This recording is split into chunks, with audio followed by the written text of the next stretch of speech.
Jesus said this about your identity in Matthew chapter 5 and verse 13. You are the salt of the earth. You are. Notice it did not say you will be. This is your identity. You are salt. The Lord said this in the 1st century AD. Salt in the 1st century was one of the most valuable commodities in the world. Salt was so valuable that people paid themselves wages in salt. Long before there was a check, if you worked a week, they'll pay you wages in salt. The highest use of salt in the 1st century was to act as a preservative because they did not have refrigerators in the 1st century. So if you wanted something to stay alive, you would pack it with salt.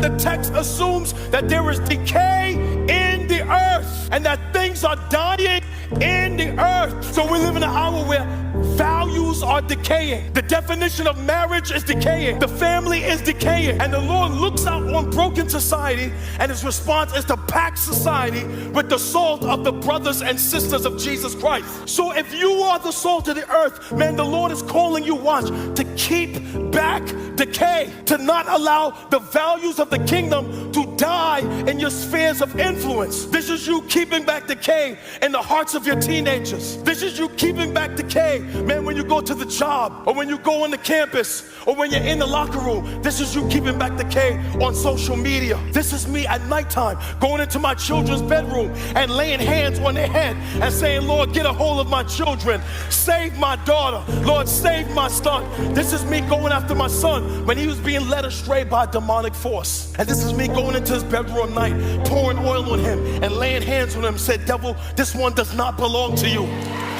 Come on, man. This is me fighting Satan for my own son and saying, you can't creep into my house through his phone. This is me taking territory over his life. And when you understand your identity as salt, my brothers and sisters, it'll change the way that you pray.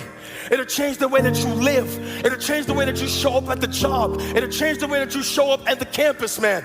Instead of begging God all the time for the things that you want that are materialistic, man, you be kneeling in your prayer closet and saying, Lord, your kingdom come and your will be done on earth as it is in heaven. This will be fathers fighting for their homes and mothers fighting for their children, and us fighting to push back the values of the kingdom to keep them solid in the earth. You're looking for Philip to do that. Man, you are anointed. You are chosen. You are called. Your prayers have power.